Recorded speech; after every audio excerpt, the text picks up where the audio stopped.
श्री सच्चिदानंद सद्गुरु साईनाथ महाराज की जय। श्री साईनाथ स्तवन मंजरी। आज हम श्लोक 61 और श्लोक 62 का अर्थ देखेंगे। पहले 61 श्लोक सुनेंगे। सावता बोधला भी तू है, रामदास समर्थ प्रभु तू है, मानिक प्रभु शुभ संत सखा तू, तुकाराम है साईं प्रभु तू। नवनाथों में से एक है हमारे साईं, ये हमने पहले देखा है।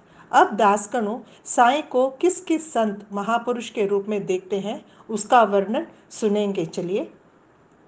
साईं आप सावता माली, बोधला, समर्थ रामदास, माणिक प्रभु, सखाराम, तुकाराम इन सब के रूप में भी आए थे, यहाँ आप पधारे थे। ये सभी संत महाराष्ट्र अथवा कर्नाटक जिला में रहा करते थे। सभी संत अवतार पुरुष थे तथा महान भी थे। संत सावता माली और बोधला पंढरपुर के पांडुरंग विठल के भक्त थे। समर्थ रामदास 16वीं शताब्दी के महासंत थे जो पशु रक्षा के हेतु भूमि पर अवतरित हुए। मानिक प्रभु दत्तात्रेय भगवान के तीसरे अवतार थे।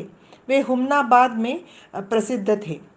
और तुकाराम जो संत थे वो 17वीं शताब्दी के एक महासंत थे। वे कवि भी थे और अभंगों की रचना भी उन्होंने की। वे भी विठल के भक्त थे। अभी श्लोक 62। आपने धारे ये अवतार, तत्वतः एक भिन्न आकार, रहस्य आपका अगम अपार, जाति पांति के प्रभो उस पार।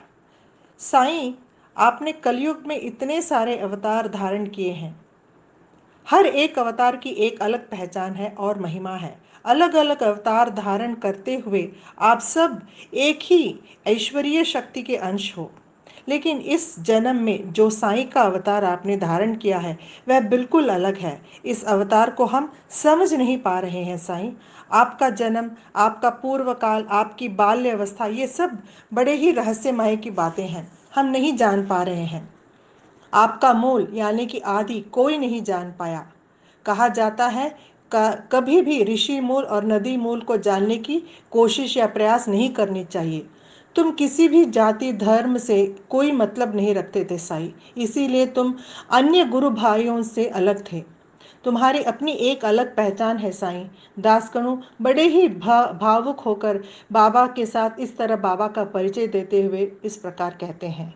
ओम साई राम, जय साई राम।